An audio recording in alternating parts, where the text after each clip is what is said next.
we're of course factoring these and trying to find the zeros.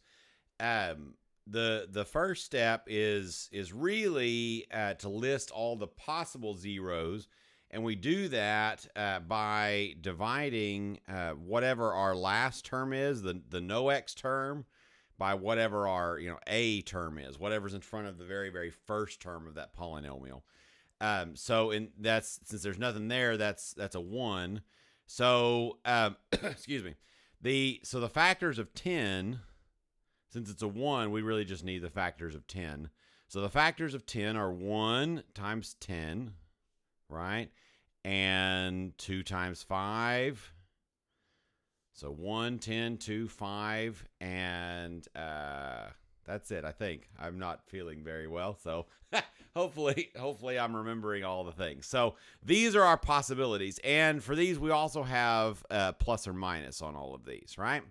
So they can all be positive or negative, those factors. So those are the options. So then what we're going to do is we're going to use synthetic division to figure out whether these are or are not zeros of this polynomial. So I try to, generally, I teach people to do the easiest ones first. So I would pick the ones, right, as options to begin with. Excuse me.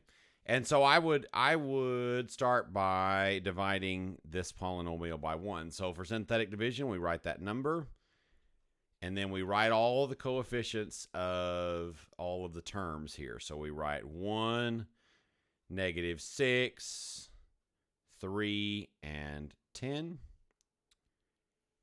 And then for the first part, we just bring down the first one, 1, and then we do 1 times 1 is 1.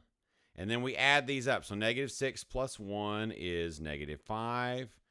1 times -5 is -5. 3 times -5 3 plus -5 is -2. And then 1 times -2 is -2. And then 10 minus 2 is 8. And so we would know that this was a 0 if this came out to be 0. Now it didn't, and so we've got to try another one. So we're going to go ahead and, since we tried +1, we're going to try -1 next. So we're going to put -1 out here. And then we're going to put 1, -6, 3, 10. And then we draw our line, and we bring down our 1. 1 times -1 is -1. -6 plus -1 is -7. -1 times -7 is +7. Almost broke it there, huh? I'm doing it right. I was afraid I made a mistake. So then 3 plus 7 is 10. -1 times 10 is -10. And oh, look, we found one. So 10 minus 10 is 0. So okay, we found one of our things. And so this is because of this step. What we know is, so what we do know is that, oops, got to be on the right program, huh? What we know that is that -1 is a 0. So remember that when we go from zeros and then we solve it, then the signs end up flipping.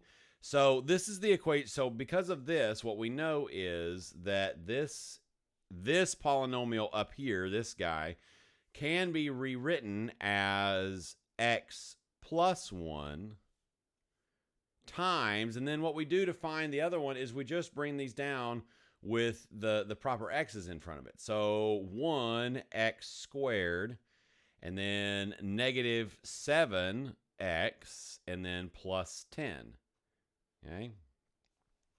So we know that much. Now, what we have here is we have something out here we have a factor hanging out, which is great. And then we also have a trinomial. Now, remember, we know how to factor a trinomial using just our guess and check method or box method or whatever you happen to prefer. So we can just leave this x plus 1 hanging out here, right? And then we can factor this. So remember, our steps are 2 sets of parentheses. And then for the first slot, we put x, and then we put x, and then we put two things that multiply to get this last term, and we want to see if they add to get the middle term. So I'm gonna look at this and say 2 and 5 sound right, and then I'm gonna smiley face that out, and 2 times 1 is 2, and then 1 times 5 is 5, and then I'm trying to add to get a -7. So this works. I just need to flip my signs to minus and minus. And then we follow our smiley face up, and we end up putting minus and minus. So this ends up, the factored version of this is f of x equals x plus 1 times x minus 2 times x minus 5. Right? And then if you're asked to find all of the zeros, it's really just going to flip all these signs. But what we're doing, remember, is we're taking all this and we're turning the f of x into a 0. So we're putting a 0 here, and that equals x plus 1 times x minus 2 times x minus 5, right? And then once we have a polynomial that is completely factored and equal to 0, then what we can do next is that we can set each factor to equal to 0. So x plus 1 equals 0, and x minus 2 equals 0, and x minus 5 equals 0. Now those are all really easy to solve. We just subtract 1, we add 2, and we add 5. And we end up with the zeros of this function being, and I don't remember whether the problem asked for this or whether it just wanted you to factor it, but this will get you the different pieces. The zeros are at x equals -1, 2, and 5. Okay, so let's look at the other one, because this one's got a few more steps involved. It's really the same steps as what we had before. We're just going to do some of it a little bit longer and a little bit more. Okay, so this one. So let's look at what our possible zeros are. So what are the factors of 24? Well, the factors of 24 are 24 and 1 and 2 and 12 and let's see, 6 and 4 and 8 and 3, and I think that's it.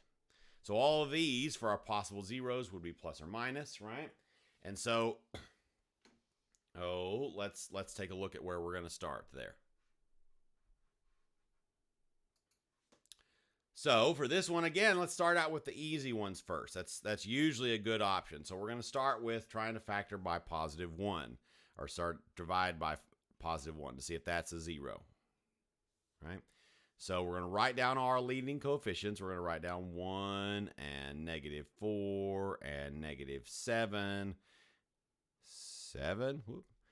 and 34 and -24.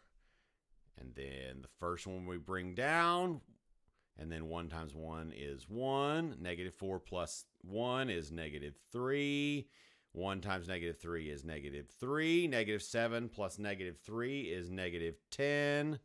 And then 1 times -10 is -10. And then 34 minus 10 is 24.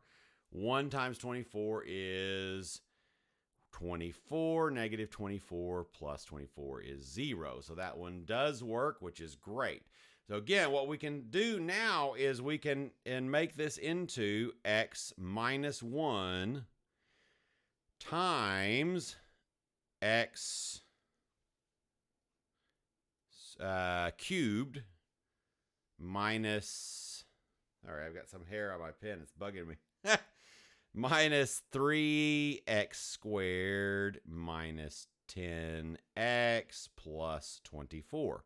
Okay, so we're going to do this. We're going to end up doing the exact same thing again. So since it's still a 24 and a 1, our possibilities are still the same. Now, we know that it's not going to be another 1 because we already found that one, or we can figure that there's at least going to be some other ones. Now, we can't, the reason why we can't straight into factoring here is because there's too many terms, right? So we got to use synthetic division again. So let's try a negative 1. Why not? I think there's more answers on your page, but I'm not cheating. So let's try negative 1. So negative 1, and then we're going to write down leading coefficients, but this time of this guy right here, right? So we're going to lead down. I'm not speaking well, apparently. 1 minus 3. It's okay. I do that in normal class too. Minus 3, minus 10, and 24. Then we draw our line, bring down a 1. Negative 1 times 1 is negative 1. Negative 3 plus negative 1 is negative 4. And then we bring negative 4 times negative 1 is positive 4. Negative 10 plus 4 is negative 5. Negative 5, that's not, I can already see that's not going to work. So I'm just going to abandon that, right? So we're going to try positive 2 next. That sound great? Yes, let's do it. I think my wife's trying to tell me the answer is sitting next to me. She's trying to cheat for me. No, negative 10 and 4 is 6, not 5, but it doesn't matter. Still doesn't work, even though negative 4 plus negative 10 plus 4 is negative 6. It still doesn't work. So, oh well. All right, so let's see. Write down our coefficients. 1 minus 3 minus 10, 24. Bring down our 1. 1 times 2 is 2. Negative 3 plus 1 is negative 1. And negative 2 times negative 1 is negative 2. Negative 10 plus negative 2 is negative 12. And then 2 times negative 12 is negative 24. That ends up being 0. So that one does work. So that we know that 2 is our thing, is a 0. And so what we can say about our function now is that it can be factored into x minus 1 times x minus 2. Remember that you got to flip the sign, right? Times x squared minus x minus 12. And I just picked these up from these numbers, right? I'm just, and you figure out the highest term, the largest degree term, by just basically subtracting 1 from wherever you started. So instead of 3, now I'm starting with 2. It's really the only one that will fit. So it's kind of this is the only way it'll even work. So now we're down to a trinomial, so we can factor that just like we've always factored trinomials. So 2 sets of parentheses. We're going to put x, and we're going to put x, and we're going to do 2 things and multiply to get 12. I'm going to go 3 and 4. You could always guess and check more things. I can already, because of practice, I can already see that that's probably going to be what's the right answer. But you could try 6 and 2 and 1 and 12 as well. 3 times 1 is 3. 1 times 4 is 4. And then we're trying to get a negative 1, right? So this works. We've got to put the 4's got to be negative. So we're going to follow our mouth up here and put a minus right here, and follow our nose and put a plus. And so then when we rewrite this as a fully factored problem, it ends up being f of x equals x minus 1 times x minus 2 times x plus 3 times x minus 4. And then you could set, if you're trying to find the zeros, you'd of course set those equal to 0, and solve those little ones, and you end up with 1, 2, negative 3, and positive 4 as the zeros. And that's all there is to it. You can let Rochelle know if you have other questions. Hope that helps.